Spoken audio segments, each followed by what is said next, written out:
Olá, irmãs e irmãos, muito bom dia. Estamos aqui nesta manhã para juntos louvarmos e bendizermos o nome do Senhor Jesus. E eu quero com você iniciar nesta manhã essa escola dominical orando ao Senhor e gostaria de convidar você a baixar a sua cabeça, fechar os seus olhos.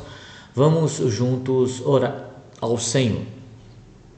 Santo e eterno Deus, bendito seja o teu nome, porque estamos aqui nesta manhã para louvarmos ao Senhor e aprendermos a tua palavra.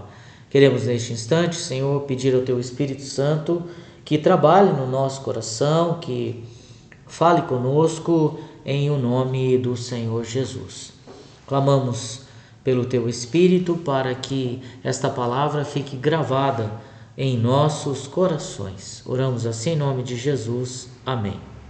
Bom, estamos no nosso 17º domingo do tempo comum. As leituras incluem o 2 Samuel 11, 1 a 15, que fala do pecado do rei Davi. Salmo 14 vai falar desse momento angustioso que ele está vivendo. Efésios 3, 14 a 21, que é o texto desta manhã. E João 6, 1 a 21, que é o texto que Jesus multiplica os pães, e nós veremos ele na noite de hoje. Quero convidar você então, antes de meditarmos propriamente dito no texto desta manhã, lá na carta de Paulo aos Efésios, convidá-lo a orar para que a gente pudesse então orar pelos enfermos. E eu gostaria neste instante de ler com vocês o Salmo de número 23, que diz assim: Salmo de número 23, Salmo de Davi. O Senhor é o meu pastor, nada me faltará. Ele me faz repousar em pastos verdejantes, leva-me para junto das águas de descanso, refrigera-me a alma, guia-me pelas veredas da justiça, por amor do teu nome. Ainda que eu ande pelo vale da sombra da morte, não temerei mal algum, porque tu estás comigo, teu bordão, teu cajado me consolam. Preparas-me uma mesa na presença dos meus adversários, unges minha cabeça com óleo e o meu cálice transborda. Bondade e misericórdia certamente me seguirão todos os dias da minha vida e habitarei na casa do Senhor para todo sempre. Amém. Vamos orar então. Temos vários pedidos, temos aí pessoas que estão precisando das nossas orações, e você sabe muito bem quais são, e eu gostaria então de pedir que você orasse comigo por elas neste instante. Oremos ao Senhor. Senhor, nós clamamos em nome de Jesus que o Senhor ouça o nosso pedido de clamor em favor das pessoas que encontram-se enfermas. Que a tua graça e o teu amor sejam sobre elas, que o Senhor as abençoe, que o Senhor as cure, Pai, em nome de Jesus. Que o Senhor derrame sobre elas e sobre os seus familiares as tuas mais ricas e copiosas bênçãos de amor, de cuidado. Abençoa também, Senhor, as famílias, abençoa as famílias daqueles que encontram-se desempregados, daqueles que encontram-se necessitados. Abençoa, Senhor, para que a tua igreja alcance estas pessoas com graça e amor. Cuida, enfim, Senhor, das nossas próprias famílias. Abençoa derramando a tua graça e o teu amor sobre cada uma e cada um de nós. Peço-te, Senhor, livra-nos do mal e tem misericórdia do nosso país, do nosso estado, da nossa cidade. Em nome de Jesus. Amém. Gostaria também, nesta manhã, de ler com vocês o texto da nossa meditação, que encontra-se na carta de Paulo aos Efésios, capítulo de número 3, versículos 14 até o de número 21, que diz assim: Por esta causa me ponho de joelhos diante do Pai, de quem toma o nome toda a família, tanto no céu como sobre a terra, para que, segundo a riqueza da sua glória, vos conceda que sejais fortalecidos com poder mediante o seu Espírito no homem interior, e assim habite Cristo no vosso coração pela fé, estando vós arraigados e alicerçados em amor, a fim de poderdes compreender com todos os santos qual é a largura, o comprimento, a altura e a profundidade, e conhecer o amor de Cristo, que excede todo entendimento, para que sejais tomados de toda a plenitude de Deus. Ora, àquele que é poderoso para fazer infinitamente mais de tudo quanto pedimos ou pensamos, conforme o seu poder que opera em nós, a ele seja a glória na igreja, em Cristo Jesus, por todas as gerações, para todo sempre. Amém. Oremos. Santo e eterno Deus, que a tua graça e o teu amor sejam sobre todos nós nesta manhã. Cuida, Senhor, para que esta palavra fique gravada no coração dos meus irmãos e das minhas irmãs, e que sejamos transformados por esta palavra, em nome de Jesus. Amém.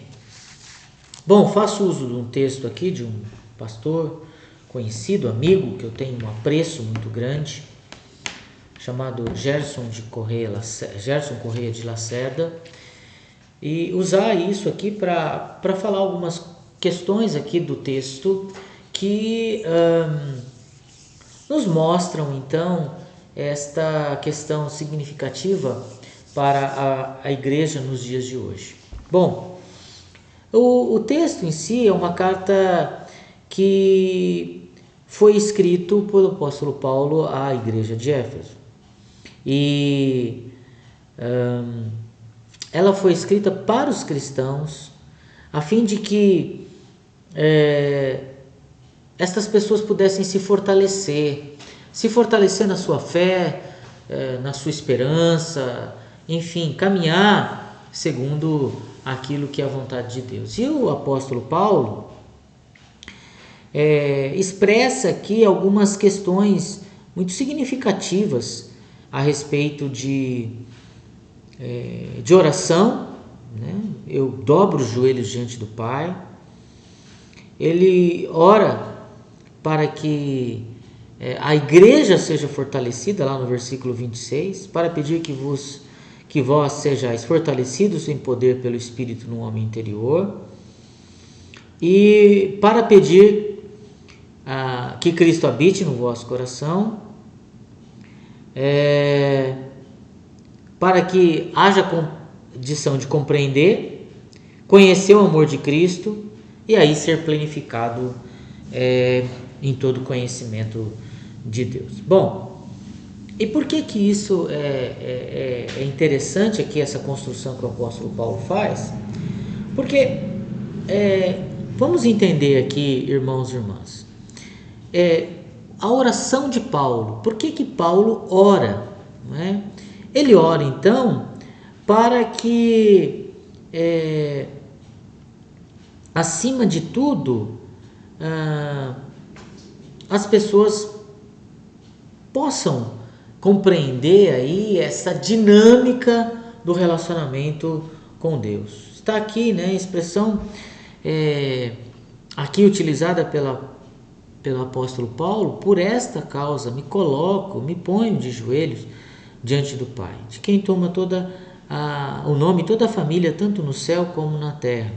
Então, ele está inclusive dizendo que essa paternidade de Deus é para todo mundo, né? E que é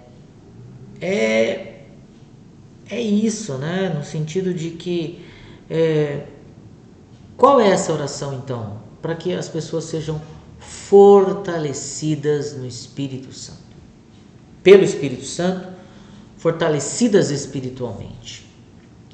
Então, para que eles possam compreender qual é a vontade de Deus, para que eles sejam fortes, para que eles compreendam o que é o amor de Cristo para a vida deles, e assim cheguem até a plenitude de Deus. Bom, e aqui é significativo pensar que o apóstolo Paulo está orando pela igreja na sua coletividade. A preocupação do apóstolo Paulo aqui é apontar para Jesus Cristo, para o Pai, para o Filho. E por que isso é tão significativo para a gente nos nossos dias, né? Porque nós estamos vivendo um tempo em que os próprios fiéis são disputados pelas igrejas aí como mercadoria, né? Isso é tão ruim de falar, não é? E isso se tornou uma questão tão séria que as pessoas disputam entre si qual a igreja que é melhor, né? Na minha igreja tem isso, na minha igreja tem aquilo, naquilo tem aquilo outro e tudo mais, essa questão. E o que nós vemos então? Que a oração de Paulo aos Efésios não se insere nessa competição. Ele está dizendo exatamente de algo que é o contrário a isso.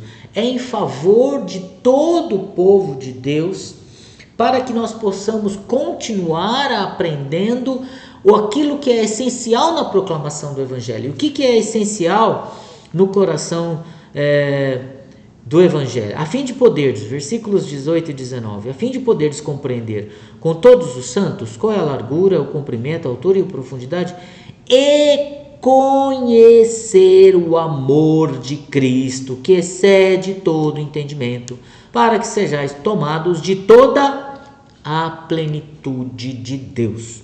Então notem que o que é extremamente pontual na oração do apóstolo Paulo é que as pessoas sejam fortalecidas na força ou pela força do Espírito Santo, com o objetivo de compreender que a unção do Espírito Santo aponta para que nós possamos viver o Evangelho de Cristo em amor, vivenciando o amor para com a vida do ser humano.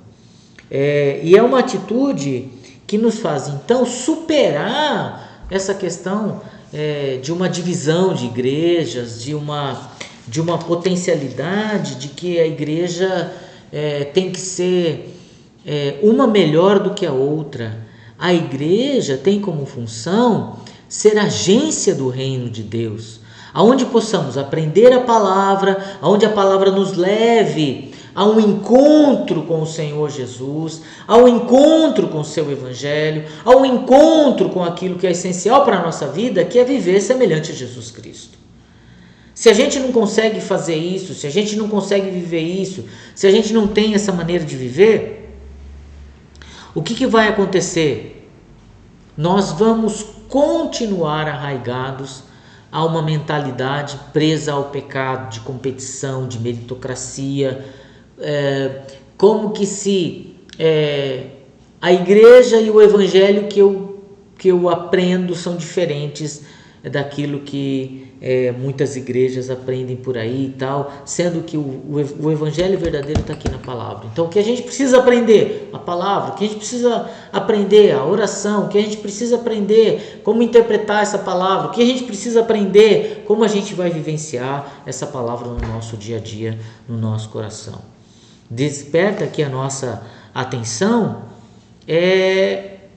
que tornar-se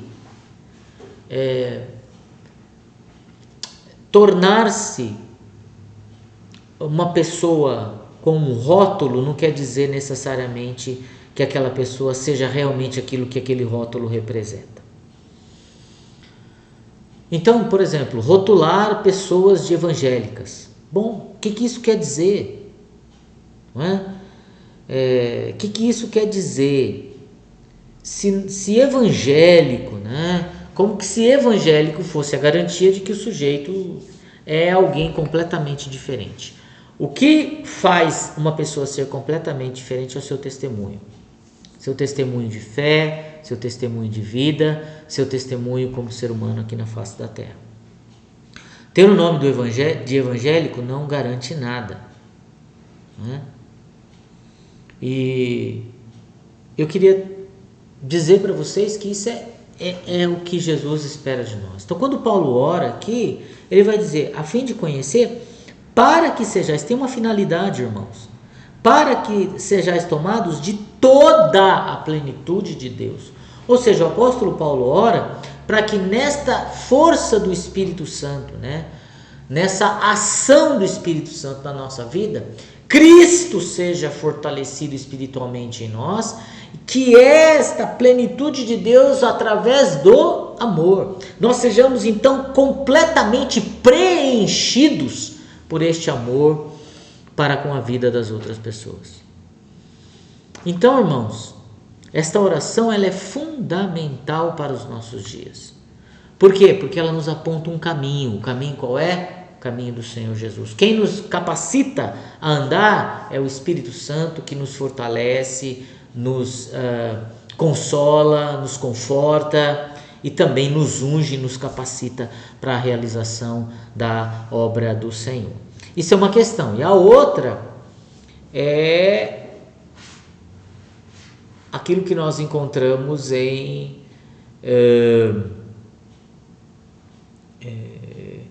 nesse sentido de que a nossa vida, ela então não precisa ser rotulada, ela precisa ser vivida. E eu quero encerrar aqui com vocês com uma história para ilustrar um pouco da nossa, como que essa união com Cristo, espiritualmente falando, ela é significativa. A história do boneco de sal diz assim: era uma vez um boneco de sal, ele vivia peregrinando por terras candentes e áridas, ouvia sempre muitas histórias a respeito do mar, mas o boneco de sal nunca tinha visto o mar. Podia-se dizer que ele conhecia o mar por ouvir falar. Ele imaginava como seriam as águas e as ondas do mar, até que um dia o boneco de sal chegou à conclusão de que conhecer o mar por ouvir falar não era suficiente. Ele precisava ver o mar, tocar as ondas do mar, conhecer o mar por si mesmo. E o boneco de sal se pôs a caminhar para ver se chegava até o mar. Ele não tinha ainda certeza se aquilo era realmente o mar. Por isso o boneco de sal chegou bem perto do mar e perguntou: é você que é o mar? Imediatamente escutou a resposta: claro, eu sou o mar. Será que você me conhece? O boneco de sal disse: não, eu não conheço ainda, só ouvi falar muito a respeito de você. Eu gostaria muito de conhecer você. O mar respondeu: para você me conhecer mesmo, não basta me ver, é preciso que você me toque. Então o boneco de sal timidamente tocou o mar com a ponta dos seus dedos do pé. Aconteceu algo fantástico. Ao tocar as águas, o boneco de sal percebeu que começava realmente a conhecer o mar. Mas logo se deu conta de uma coisa estranha que estava acontecendo com seu corpo. E o boneco de sal deu um salto para trás e disse para o mar: veja só, as pontas dos dedos do meu pé desapareceram quando eu te toquei. Ó mar, o que foi que você me fez? O mar respondeu: é que para me conhecer e me compreender, não era suficiente que você me visse. Para me conhecer e me compreender, você tinha que me dar alguma coisa de você mesmo. Ao ouvir essas palavras, o boneco de sal tomou uma decisão radical. Começou a entrar resolutamente no mar, solene e devagar, como quem vai fazer o ato mais importante de toda a sua vida. À medida que ia entrando no mar, o boneco de sal ia se diluindo. Estranhamente, porém, o boneco de sal sentia que, quanto mais ele se desmanchava, mais conhecia o mar. Até que finalmente uma onda o tragou completamente. O boneco de sal, antes de ser diluído pelo mar, ainda teve tempo de gritar: agora eu sei o que é o mar. Agora eu conheço o mar. O boneco de sal conhecia o mar só por ouvir falar. Isso não foi suficiente para ele, para conhecê-lo de fato. O boneco de sal teve de ir até o mar, teve de conversar com ele e teve de tocá-lo. E o boneco de sal só descobriu que conhecia o mar quando por ele foi diluído. Esta é a palavra que esta história nos ensina. Ou seja, quanto mais conhecemos a Cristo, mais Ele opera em nós, né? Quanto mais nós nos deixamos ser preenchidos, quanto mais esse Espírito aqui, para que mediante sejais fortalecidos no seu Espírito pelo homem interior, espiritualmente, assim habite Cristo no vosso coração, estando vós arraigados, alicerçados em amor. A gente só conhece esse amor experimentando o amor de Cristo. Por isso que lá em João 3,30 nós encontramos então a frase de João Batista: convém que ele cresça e que eu diminua. Não é? Que possamos conhecer a Cristo, que possamos ser completamente preenchidos na sua plenitude, como o apóstolo Paulo diz aqui, que esta é a oração dele. Para que sejais tomados de toda a plenitude de Deus, até que habite Cristo totalmente na nossa vida, né? E os nossos atos e a nossa vida representem assim a ação de Deus para a vida do ser humano e possamos pregar, proclamar esse amor de Deus para com a vida das outras pessoas. Que Deus abençoe a sua vida, seu coração, que você seja um instrumento de Deus, poderoso nas suas mãos, que Ele receba toda a honra e glória em nome de Jesus. Vamos orar? Senhor, em nome de Jesus, rogamos as Tuas bênçãos sobre nós, pedimos que o Senhor nos abençoe, nos guarde, pedimos que o Senhor nos livre de todo mal. Rogamos a Deus que o Senhor coloque sobre nós a presença maravilhosa de Cristo, cada vez mais, e que possamos proclamar o Teu nome. Oramos assim em nome de Jesus. Amém. Que Deus abençoe seu domingo, que o Senhor abençoe profundamente a sua família e nos vemos às 19 horas. Até mais, irmãos e irmãs.